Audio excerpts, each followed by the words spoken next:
어머니, 지금 제정신이세요? 길에서 패지나 줍는 저 어린 놈한테 홀려서 평생 모은 재산을 다 넘겨주시겠다니요. 아들의 날카로운 목소리가 칼날이 되어 내 심장을 후벼 팠습니다. 나는 떨리는 눈으로 아들을 올려다보며 나지막이 대답했습니다. 그래. 내 정신이 온전치 못했던 건 너 같은 걸 아들이라고 믿고 내 모든 것을 바쳤던 지난 세월이었더구나. 적어도 그 아이는 나를 돈이 아니라 사람으로 봐주었으니 말이다. 모든 것이 뒤틀려버린 이 끔찍한 순간의 시작은 차갑고 흐린 어느 날 아침으로 거슬러 올라갑니다. 내 나이 78, 남편을 먼저 보내고 자식들마저 모두 제품을 떠나간 텅 빈 집에서 맞는 아침은 늘 지독한 적막으로 시작되었습니다. 잠을 자는 건지, 잠시 기절했다 깨어나는 건지 모를 몽롱한 상태로 몸을 일으키면 쑤시고 아려오는 무릎이 내가 아직 살아있다는 사실을 고통스럽게 일깨워주곤 했습니다. 나는 오늘도 낡은 손수레를 끌고 집을 나섰습니다. 남들은 내가 돈 몇 푼에 연연해서 이 고생을 한다고 혀를 차지만 사실은 그 반대였습니다. 이렇게라도 몸을 움직여 고단함의 스스로를 내던지지 않으면 텅 빈 집구석에서 외로움이라는 거대한 괴물에게 그대로 잡아먹힐 것만 같았기 때문입니다. 그날따라 손수레는 유난히 무거웠고 내리쬐는 햇볕은 머리를 어지럽게 만들었습니다. 겨우 횡단보도 앞에 섰을 때였습니다.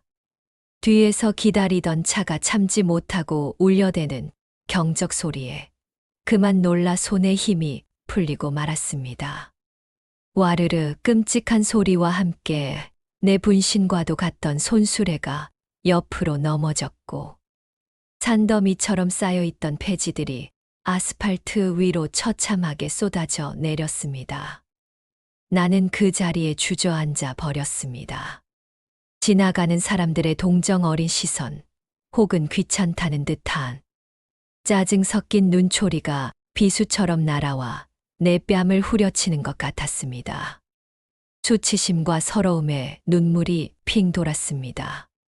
아무도 도와주지 않는 이 차가운 세상 한복판에 늙고 병든 나 혼자만 덩그러니 버려진 기분이었습니다. 그때였습니다. 내 앞으로 그림자가 드리워지더니 다정한 목소리가 귓가에 들려왔습니다. 할머니 괜찮으세요? 다치신 데는 없으시고요? 고개를 들어보니 땀에 젖은 한 젊은 청년이 걱정스러운 얼굴로 나를 내려다보고 있었습니다. 그는 망설임 없이 도로 위로 뛰어들어 흩어진 폐지를 맨손으로 담기 시작했습니다. 나는 그저 멍하니 그 모습을 바라볼 수밖에 없었습니다. 한참 뒤 청년은 나를 부축해 일으켜주며 환하게 웃어 보였습니다. 자신을 김민준이라고 소개한 그 아이의 미소는 내 얼어붙었던 마음을 녹이는 따스한 햇살 같았습니다. 그 아이는 기어코 내 집까지 손수레를 끌어다 주었습니다. 10수년 만에 처음이었습니다. 누군가와 나란히 발을 맞춰 걸으며 다정한 대화를 나누어 본 것이 말입니다. 낡은 대문 앞에 도착한 민준이는 할머니, 제가 앞으로 자주 들를게요. 힘든 일 있으시면 꼭 저를 불러주세요. 라는 말을 남기고 떠났습니다. 나는 텅 빈 집에 들어와서도 한참 동안이나 그 아이의 온기를 느낄 수 있었습니다. 가슴이 벅차올라 용기를 내어 아들에게 전화를 걸었습니다. 아들아, 오늘 어떤 착한 청년을 만났는데. 내 말이 채 끝나기도 전에 아들은 귀찮다는 듯 말을 잘랐습니다. 어머니, 제가 지금 바빠요. 그리고 이상한 사람 집에 들이지 좀 마세요. 세상 무서운 줄 모르시고. 끊습니다. 차가운 통화음과 함께 전화가 끊어지는 순간 내 가슴에 잠시 피어올랐던 작은 온기는 연기처럼 사라지고 말았습니다. 그래, 이게 내 현실이었지. 자식에게 나는 그저 귀찮고 성가신 늙은이일 뿐이라는 사실을 나는 또다시 확인해야만 했습니다. 소화기를 든 채 나는 텅 빈 거실에 홀로 서서 소리 없이 눈물을 삼켰습니다. 그날 나는 내 남은 인생의 한 줄기 빛이 되어줄 소중한 인연이 시작되었다는 것을 알지 못했습니다. 동시에 내 자식들의 추악한 탐욕을 마주하게 될 비극의 씨앗이 싹 트고 있었다는 것 또한 전혀 알지 못했습니다. 아들의 차가운 목소리는 내 가슴에 박힌 얼음 송곳 같았습니다. 나는 그날 밤 텅 빈 방에 홀로 누워 오랫동안 뒤척였습니다. 그 아이, 민준이가 베풀어준 친절은 그저 하루에 스쳐 지나가는 바람 같은 것이었겠지요. 내일이면 나는 다시 혼자가 될 것이고, 이 지긋지긋한 외로움 속에서 또 하루를 버텨내야 할 것이라고 그렇게 생각했습니다. 그런데 다음 날 오후 거짓말처럼 현관문 초인종이 울렸습니다. 문을 열자 어색하게 웃으며 서 있는 민준이의 손에 따끈한 김이 나는 작은 냄비 하나가 들려 있었습니다. 할머니, 어제 너무 놀라셔서 식사는 하셨는지 걱정돼서요. 제가 뭐 대단한 솜씨는 아니지만 계란찜 한번 만들어 봤어요. 부디 부담 갖지 마시고 식사 거르지 마세요. 나는 순간 목이 메어 아무 말도 할 수가 없었습니다. 아들이 끊어버린 전화기 너머의 차가운 정적과는 너무나도 다른 따뜻한 온기가 담긴 냄비였습니다. 그날 민준이는 낡아서 깜빡거리는 내 방의 형광등을 갈아주었고 삐걱거리던 방문에 기름칠도 해주었습니다. 아이가 손을 대는 곳마다 십수년간 멈춰 있던 것만 같던 낡은 집안에 다시 생기가 돌기 시작했습니다. 그날 이후 민준이는 내 일상의 일부가 되었습니다. 배달 일이 없는 날이면 어김없이 나를 찾아와 말벗이 되어 주었고 무거운 폐지 손수레를 함께 끌어주었으며 주말에는 낡은 트럭을 빌려와 나를 태우고 바람을 쐬러 나가기도 했습니다. 나는 그 아이에게 젊은 시절의 이야기, 먼저 떠난 남편에 대한 그리움, 자식들을 키우며 가슴 졸였던 순간들을 털어놓았습니다. 내 자식들조차 지겹다며 듣기 싫어했던 나의 길고 긴 이야기를. 민준이는 단 한 번도 지겨운 기색 없이 마치 세상에서 가장 재미있는 이야기라도 듣는 것처럼 눈을 반짝이며 들어주었습니다. 시간은 흘러 어느덧 내 78번째 생일이 다가왔습니다. 어리석게도 나는 아주 작은 기대를 품었습니다. 혹시나 올해는 자식들이 기억해주지 않을까. 혹시나 어머니 생신 축하드려요라는 따뜻한 전화 한 통이라도 걸려오지 않을까. 하지만 아침이 지나고 점심이 지나도록 내 휴대폰은 죽은 듯이 조용했습니다. 저녁이 되어 홀로 차가운 밥에 물을 말아 넘기고 있을 때였습니다. 띵동. 휴대폰에 도착한 것은 전화가 아닌 은행에서 보낸 입금 알림 문자였습니다. 아들의 이름으로 10만 원이 들어와 있었습니다. 그리고 뒤이어 도착한 딸의 문자 메시지. 엄마 생신 축하. 맛있는 거 사 드세요. 나는 휴대폰을 든 채 그 자리에 얼어붙었습니다. 고맙다는 생각보다 가슴 한구석이 시리고 아려왔습니다. 너희에게 엄마의 생일은 그저 돈 몇 푼으로 해결해야 할 귀찮은 연례 행사일 뿐이더냐. 서러움에 눈물이 왈칵 쏟아지려는 순간 현관문이 조심스럽게 열리며 민준이가 들어왔습니다. 할머니, 저 왔어요. 오늘 생신이시라면서요. 그 아이의 손에는 동네 빵집에서 산 작은 케이크와 따끈한 미역국이 담긴 보온병이 들려 있었습니다. 지난번 내 이야기를 듣다가 내가 무심코 생일 날짜를 말했던 것을 기억하고 있었던 것입니다. 민준이는 삐뚤빼뚤한 초에 불을 붙이고 쑥스러운 얼굴로 생일 축하 노래를 불러주었습니다. 생일 축하합니다. 사랑하는 할머니, 생일 축하합니다. 그 노래를 듣는 순간 나는 끝내 참았던 눈물을 터뜨리고 말았습니다. 피 한 방울 섞이지 않은 이 청년이 내 배 아파 낳은 자식들도 챙기지 않는 내 생일을 기억하고 뜨거운 미역국을 끓여왔다는 사실 앞에 나는 무너져 내렸습니다. 아들이 보낸 차가운 10만 원짜리 문자와 민준이가 불러주는 따뜻한 생일 노래는 너무나도 달랐습니다. 그날 밤 나는 민준이가 끓여준 미역국을 먹으며 수십 년 만에 가장 행복한 생일을 보냈습니다. 그리고 깨달았습니다.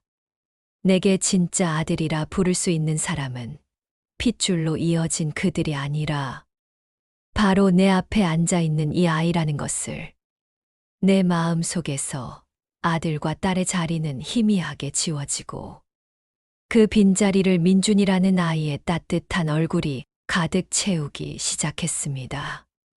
민준이가 끓여준 미역국으로 보낸 생일날 이후 나는 그 아이를 마음으로 온전히 아들로 품었습니다.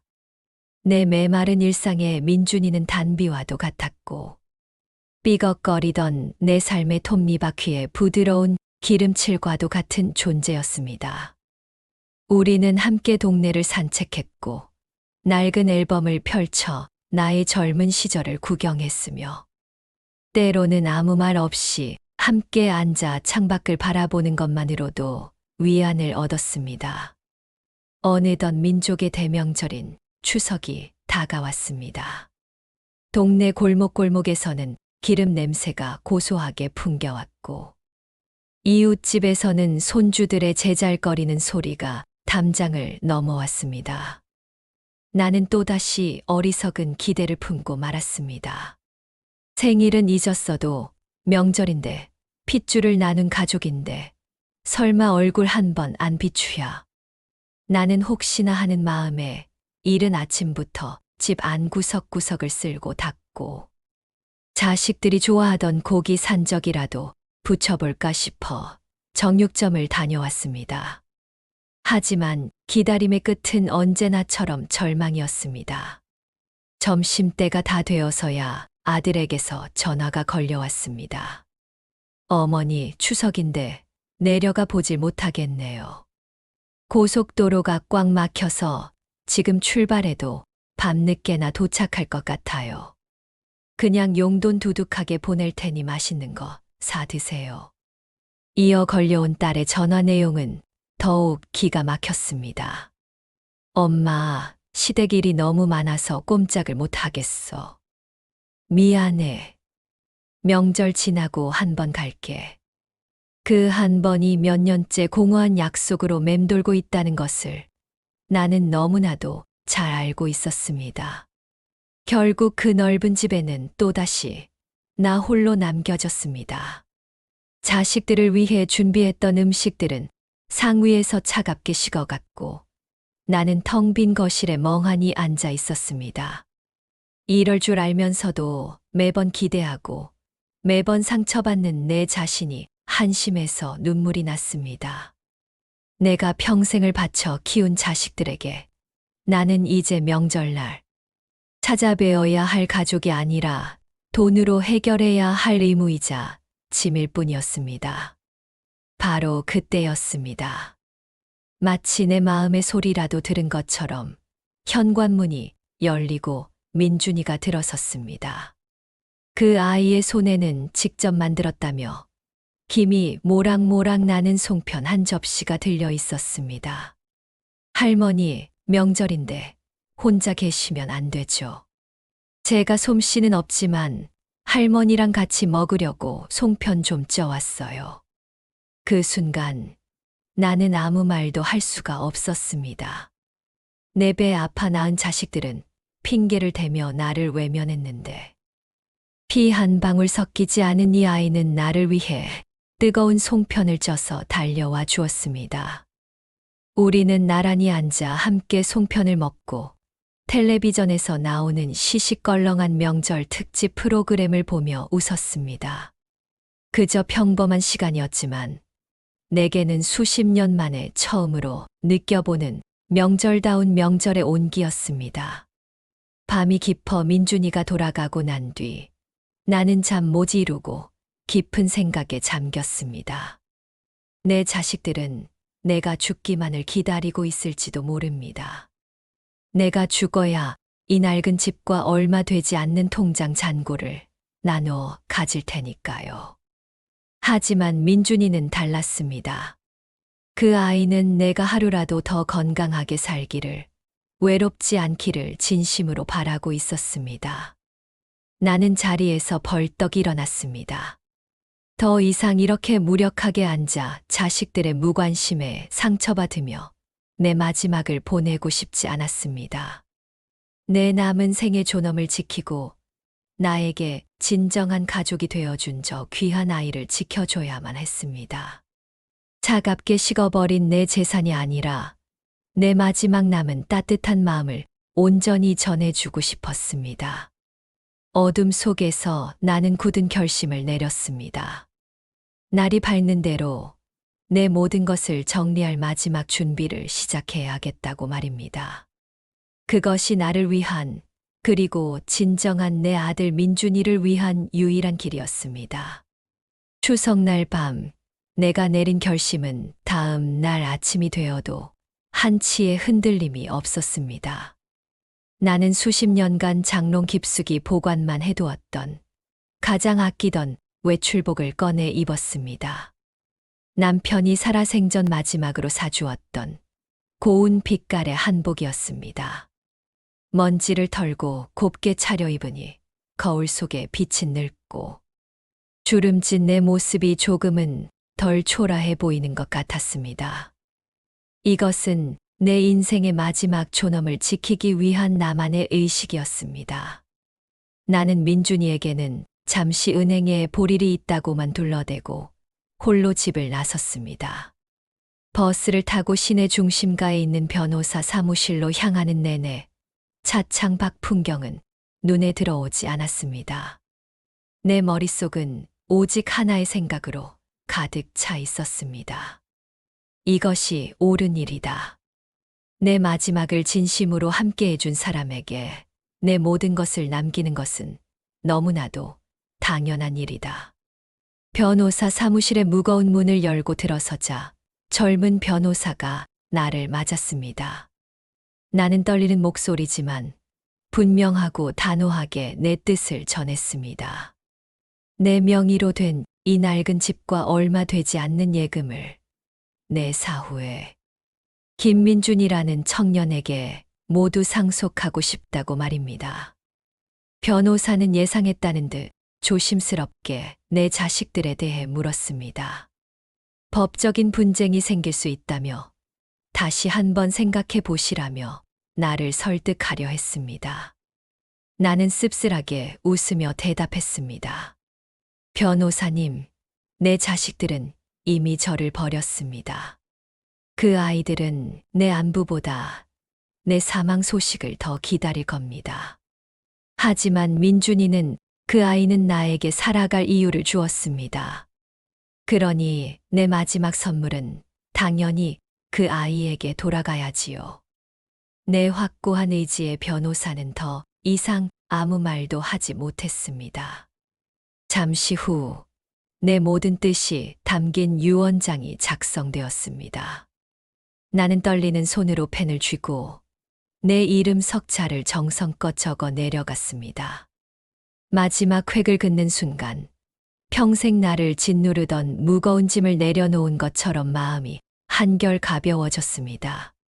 그렇게 모든 것을 정리하고 집으로 돌아온 뒤 나는 며칠간 꿈같은 평화를 맛보았습니다. 민준이는 여전히 매일같이 나를 찾아와 주었고 우리는 함께 웃고 이야기하며 소중한 시간들을 쌓아갔습니다. 나는 민준이에게 유원장에 대한 이야기는 한마디도 꺼내지 않았습니다. 그저 이 아이의 따뜻한 마음을 온전히 느끼는 것만으로도 충분히 행복했습니다. 하지만 그 평화는 그리 오래 가지 못했습니다. 어떻게 소문이 흘러 들어갔는지 며칠 뒤 지옥의 문이 열리고 말았습니다. 그날 오후 대문이 부서져라 거칠게 열리는 소리와 함께 몇 년간 얼굴 한 번 보기 힘들었던 아들 상훈이와 딸 서연이가 험악한 얼굴로 들이닥쳤습니다. 어머니, 이게 도대체 어떻게 된 일이에요? 아들은 집에 들어서자마자 고래고래 소리를 질렀습니다. 딸 역시 잔뜩 날이 선 목소리로 나를 몰아세웠습니다. 엄마, 동네 사람들한테 별소리를 다 들었어. 어떤 놈팽이 같은 어린 놈한테 재산을 다 넘기기로 했다며. 그게 사실이야? 나는 그들의 얼굴을 보았습니다. 그들의 눈에는 늙은 어머니에 대한 걱정이나 염려는 단 한 점도 없었습니다. 오직 자신들의 몫이 사라질지도 모른다는 탐욕과 배신감, 그리고 분노만이 이글거리고 있었습니다. 나는 애써 담담하게 대꾸했습니다. 너희가 상관할 일이 아니다. 내 인생, 내 재산, 내가 알아서 하겠다는데 무슨 문제라도 있느냐. 내 그 한마디가 불에 기름을 부은 격이었습니다. 아들 상훈이가 이성을 잃고 내게 달려들듯 소리쳤습니다. 상관할 일이 아니라니요. 어머니, 그놈 사기꾼이에요. 작정하고 어머니 재산 뜯어내려고 접근한 거라고요. 당장 그 유원장 내놓지 않으시면 저도 가만히 안 있어요. 나는 기가 막혀 아무 말도 할 수 없었습니다. 내게 유일한 빛이 되어준 그 선량한 아이를 내 자식들의 입은 서슴없이 추악한 사기꾼으로 만들고 있었습니다. 평생을 바쳐 키운 내 자식들이 이제는 돈 때문에 내 앞에서 악귀처럼 변해버린 것입니다. 폭풍이 시작되고 있었습니다. 내 자식들의 입에서 사기꾼이라는 끔찍한 단어가 튀어나왔을 때 나는 내 귀를 의심했습니다. 평생을 바쳐 헌신한 내게, 그리고 내 마지막을 따스하게 보듬어준 저 선량한 아이에게 어찌 이리도 잔인한 말을 뱉어낼 수 있단 말입니까? 나는 부들부들 떨리는 몸을 겨우 가누며 소리쳤습니다. 사기꾼이라니, 그 입 다물지 못할까? 민준이가 너희에게 돈 한 푼 달라고 한 적이 있더냐? 밥 한 끼를 얻어먹은 적이 있더냐? 너희가 명절날, 내 생일날 나를 외면하고 있을 때, 내 곁에서 따뜻한 밥 한 술, 다정한 말 한마디 건네준 사람이 바로 민준이었다. 너희가 뭔데, 감히 그 아이를 욕보이는 것이냐? 내 절규에 가까운 외침에도 아들 상훈이의 눈빛은 조금도 흔들리지 않았습니다. 오히려 나를 벌레 보듯 한심하다는 표정으로 쳐다보며 내 가슴에 대못을 박는 말을 내뱉었습니다. 어머니, 이제 보니 정말 노망이 드셨군요. 저 어린 놈이 하는 말에 홀딱 넘어가서 사리분별을 전혀 못 하시네요. 노망. 그 두 글자가 내 머릿속을 망치로 내려치듯 쿵 하고 울렸습니다. 세상의 그 어떤 욕설보다도, 그 어떤 비난보다도 더 잔인하고 아픈 말이었습니다. 내 평생의 세월, 내 모든 생각과 판단을 한순간에 무너뜨리고 나라는 존재 자체를 부정하는 말이었습니다. 내가 낳고 기른 아들의 입에서 나온 말이라고는 도저히 믿을 수가 없었습니다. 내가 충격으로 말을 잇지 못하는 사이 딸 서연이가 기다렸다는 듯 아들의 말을 거들었습니다. 오빠 말이 맞아. 엄마, 요즘 자꾸 깜빡깜빡 하시고 이상한 말씀도 하시잖아요. 병원에 가서 검사라도 받아보시는 게 좋겠어요. 그들의 말은 마치 미리 짜놓은 각본처럼 착착 맞아 들어갔습니다. 그제야 나는 깨달았습니다. 이 아이들은 처음부터 나를 설득하러 온 것이 아니었습니다. 나를 정신 나간 늙은이로 몰아 내 모든 권리를 빼앗으러 온 것이었습니다. 아들은 이제 대놓고 자신의 검은 속내를 드러냈습니다. 요즘 좋은 요양병원들이 많다더군요. 공기 좋은 곳에서 전문가들 보살핌 받으면서 좀 쉬시면 금방 좋아지실 겁니다. 저희도 이렇게까지 하고 싶지는 않았어요. 다 어머니를 위해서 이러는 겁니다. 그 위선적인 말에 온몸에 피가 차갑게 식는 것 같았습니다. 나를 위한다는 명목으로 나를 정신병원에 감금하고 내 재산을 마음대로 주무르겠다는 소리였습니다. 내 집, 내 평생의 안식처가 순식간에 나를 가두려는 감옥으로 변해버렸습니다. 공포심의 숨이 제대로 쉬어지지 않았습니다. 내가 뒷걸음질 치자 아들이 나를 붙잡으려는 듯 거칠게 팔을 뻗었습니다. 바로 그 순간이었습니다. 장을 보고 돌아온 민준이가 현관문을 열고 들어섰습니다. 집안의 험악한 분위기와 겁에 질린 내 얼굴을 본 민준이는 깜짝 놀라 손에 들고 있던 짐을 내려놓고 달려왔습니다. 지금 뭐 하시는 겁니까? 할머니한테서 당장 떨어지세요. 민준이는 나를 자신의 등 뒤로 보호하며 아들과 딸을 노려보았습니다. 예상치 못한 민준이의 등장에 아들 상훈이의 눈에 살기가 번뜩였습니다. 내가 바로 그 사기꾼 놈이구나. 어디서 뭘 하다 이제 기어들어와? 잘 만났다. 오늘 내 놈 정체를 만천하에 밝히고 우리 어머니도 병원으로 제대로 모셔야겠다.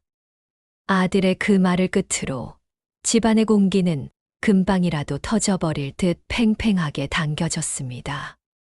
나를 사이에 둔 내 자식들과 진짜 아들의 싸움이 이제 막 시작되고 있었습니다. 내 등 뒤에 선 민준이는 산처럼 든든했습니다.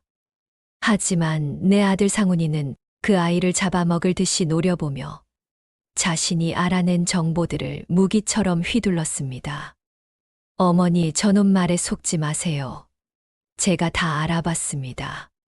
저놈 부모도 없이 고아원에서 자란 놈입니다.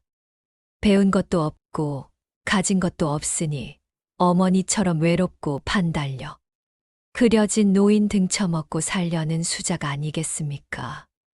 아들의 입에서 쏟아지는 말들은 날카로운 칼이 되어 민준이의 가슴뿐 아니라 내 가슴까지 후벼 팠습니다. 한 사람의 아픈 과거를 저렇게 잔인하게 무기 삼아 공격할 수 있다는 사실에 치가 떨렸습니다. 나는 민준이가 상처받았을까봐 걱정되어 뒤를 돌아보았지만 그 아이는 눈물을 글썽이면서도 허리를 꼿꼿이 세우고 있었습니다. 그리고는 떨리지만 분명한 목소리로 입을 열었습니다. 네, 맞습니다. 저는 아드님 말씀대로 부모님 없이 자랐고 넉넉하게 살아오지도 못했습니다. 하지만 그래서 저는 더 잘합니다. 혼자 계신 어르신들이 밤에 얼마나 뒤척이시는지, 따뜻한 밥 한 끼가 얼마나 큰 위로가 되는지 말입니다. 제게는 할머니가 얼마 전 돌아가신 제 친할머니 같아서 그래서 도저히 외면할 수가 없었습니다. 돈 같은 건 단 한 번도 생각해 본 적 없습니다. 그 진심 어린 고백에 나는 눈물이 왈칵 쏟아졌습니다. 하지만 아들과 딸은 코웃음을 쳤습니다. 아주 소설을 쓰는구나, 소설을 써. 라며 비아냥거리는 아들의 목소리가 거실을 울렸습니다. 바로 그때였습니다.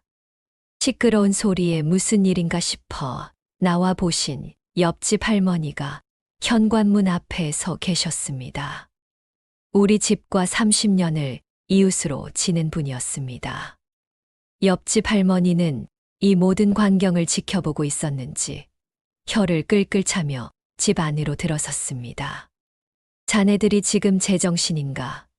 저 착한 총각을 사기꾼으로 몰아세우는 겐가. 옆집 할머니는 지팡이로 바닥을 쿵 치며 아들과 딸을 호되게 꾸짖었습니다. 이 동네 사람들이 다 증인이야. 저 총각이 지난 몇 달간 이 댁 할멈을 어떻게 지극정성으로 보살폈는지. 두 눈으로 똑똑히 본 사람들이 한둘이 아니라고. 자식이라는 자네들은 코빼기도 안 비추는 동안 저 총각이 매일같이 와서 말벗해주고 무거운 짐 들어주고 아픈 데는 없는지 살폈단 말일세. 할머니의 목소리는 점점 더 커졌습니다. 그리고는 결정적인 한마디를 내뱉었습니다. 어디 그뿐인 줄 아나. 지난 겨울 이 양반이 지독한 독감 몸살로 꼼짝도 못하고 알아누웠을 때 그때 밤새도록 이마에 물수건 갈아주면서 죽 끓여 먹여가며 간호한 게 누군지 알아? 바로 저 총각이었어. 자식이라는 너희들은 그때 뭐 했는가? 내가 하도 답답해서 자네들한테 전화를 다 했었는데 바쁘다는 소리만 하고 끊어버린 게 누군데.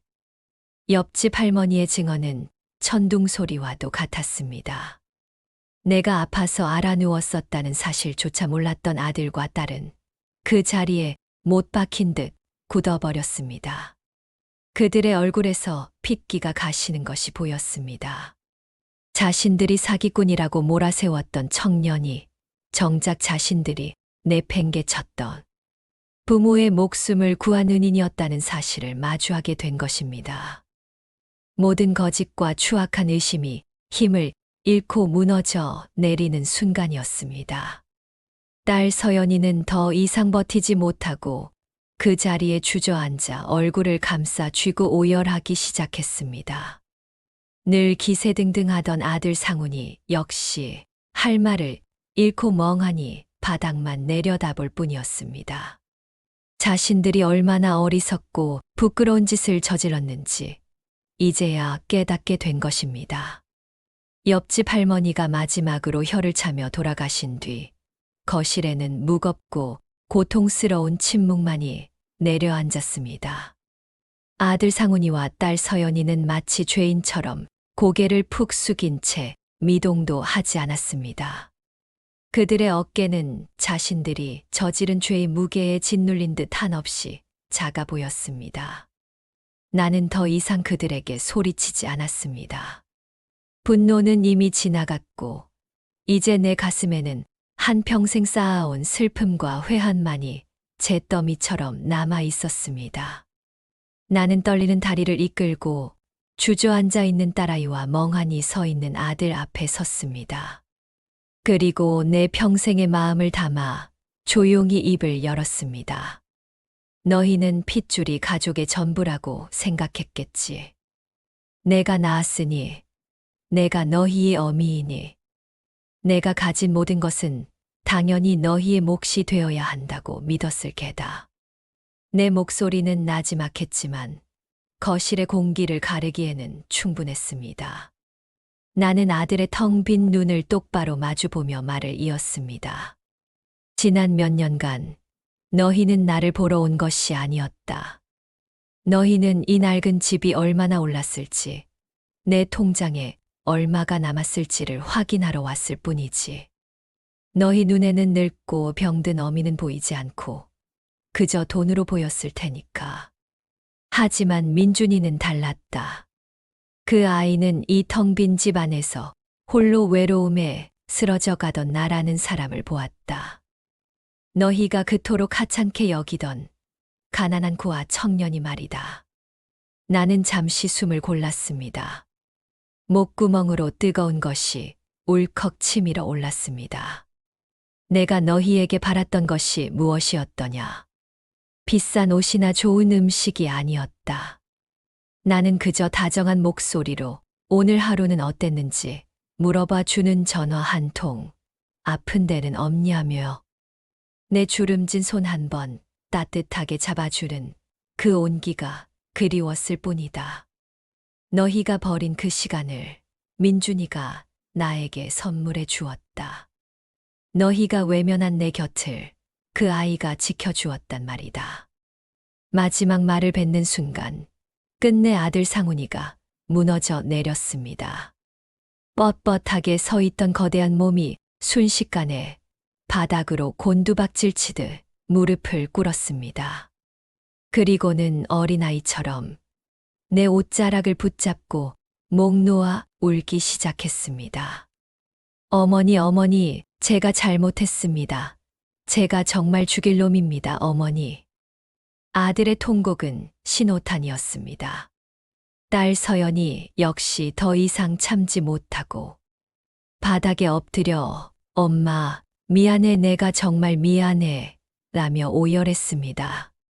자신들의 재산이 사라질까봐 분노하던 모습은 온데간데 없고 이제야 자신들이 무엇을 잃어버렸는지 깨달은 아이들의 서러운 울음소리만이 거실을 가득 메웠습니다. 나는 그 모습을 가만히 내려다보았습니다. 내 눈에서도 뜨거운 눈물이 뺨을 타고 하염없이 흘러내렸습니다. 그것은 분노의 눈물도 슬픔의 눈물도 아니었습니다. 너무 늦게 철이 들어버린 내 어리석은 자식들을 향한 어미의 마지막 눈물이었습니다. 나는 떨리는 손을 들어 내 발치에서 울고 있는 아들의 머리를 아주 천천히, 아주 힘겹게 쓸어주었습니다. 용서라는 말은 차마 나오지 않았지만 내 손길은 아마도 그 모든 말을 대신하고 있었을 것입니다. 한참 동안이나 우리는 그렇게 서로를 부둥켜 안고 울었습니다. 내 자식들은 평생의 불효를 후회하며 울었고 나는 그 어리석은 자식들을 가슴에 품고 한참을 울었습니다. 얼마나 시간이 흘렀을까? 나는 겨우 눈물을 그치고 내 옷자락을 붙잡고 있는 아들의 등을 두드려 주었습니다. 일어나거라. 그리고 너도 서연이도 이리 와서 앉아라. 아이들은 퉁퉁 부은 눈으로 마치 처음 보는 사람처럼 나를 어색하게 바라보며 소파에 앉았습니다. 나는 잠시 묵묵히 서 있던 민준이를 돌아보았습니다. 착한 그 아이는 우리 가족에게 시간을 주기 위해 조용히 밖으로 나가려 하고 있었습니다. 나는 다급하게 그 아이를 불렀습니다. 민준아, 너는 어딜 가느냐? 너도 이리 와서 앉거라. 너도 내 가족이니 당연히 여기 있어야지. 내 말에 민준이의 눈이 동그래졌고 아들과 딸은 고개를 푹 숙였습니다. 민준이가 조심스럽게 내 옆에 와서 앉자 나는 비로소 마음이 놓이는 기분이었습니다. 그날 이후 우리 집에는 기적 같은 변화가 찾아왔습니다. 아들 상훈이는 주말마다 꼬박꼬박 나를 찾아왔습니다. 예전처럼 돈 봉투나 던져놓고 가는 것이 아니라 반나절 내내 묵묵히 집안의 고장난 곳을 고치고 내 어깨를 주물러주며 서툴게나마 아들 노릇을 하기 시작했습니다. 딸 서연이는 손주들을 데리고 찾아와 집안에 아이들의 웃음소리가 다시 울려 퍼지게 했습니다. 가장 큰 변화는 내 자식들이 민준이를 대하는 태도였습니다. 처음에는 어색해하고 미안해, 어쩔 줄 몰라 하던 아이들은 이내 민준이의 선한 마음을 진심으로 존중하기 시작했습니다. 상훈이는 민준이에게 그동안 아우가 우리 어머니께 한 일을 생각하면 나는 평생 고개를 들고 살 수가 없네. 정말 미안하고 또 고맙네. 라며 진심으로 사과했습니다. 이제 그들은 민준이를 어머니를 홀린 사기꾼이 아니라 우리가 버린 어머니를 지켜준 동생이자 가족으로 받아들였습니다. 나는 며칠 뒤 아이들과 민준이를 모두 불러 모아 유언장을 철회하겠다고 말했습니다. 그러자 아들과 딸이 한사코 손사래를 치며 나를 말렸습니다. 아닙니다, 어머니. 그 유언장은 저희의 죄를 깨닫게 해준 회초리입니다. 어머니 뜻대로 하시는 게 맞습니다. 저희는 이제 재산이 아니라 어머니를 되찾은 것만으로도 분에 넘칩니다. 그 말에 나는 조용히 웃으며 대답했습니다. 아니다. 이제는 모든 것이 제자리로 돌아와야지. 나는 변호사를 다시 찾아가 유언장을 새로 작성했습니다. 내 남은 재산의 절반은 내 마지막을 지켜주고 앞으로 새로운 삶을 시작해야 할 내 아들 민준이에게.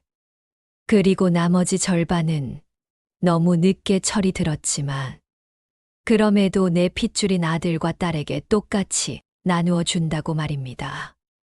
그것은 더 이상 원망이나 상처가 아닌 용서와 사랑으로 쓴 내 생의 마지막 기록이었습니다. 어느 화창한 주말 오후였습니다.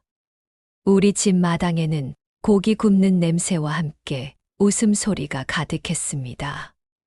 아들은 서툰 솜씨로 숯불을 피우고 있었고 딸과 민준이는 함께 쌈 채소를 씻으며 이야기를 나누고 있었습니다.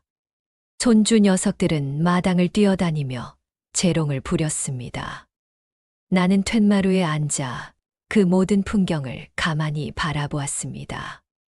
핏줄로 이어진 가족, 그리고 마음으로 이어진 가족이 한데 어우러져 진짜 우리가 된 모습이었습니다. 민준이가 내 어깨에 담요를 덮어주며 물었습니다. 할머니 좋으세요? 나는 아무 말 없이 그 아이의 손을 꼭 잡았습니다. 내 인생의 황혼은 이토록 눈부시게 따뜻하고 행복할 수 있다는 것을 나는 비로소 깨닫고 있었습니다. 더 이상 외롭지 않았습니다. 나는 세상에서 가장 부유한 어머니였습니다. 황금빛 스케치북 시청자 여러분, 오늘의 이야기는 여기까지입니다.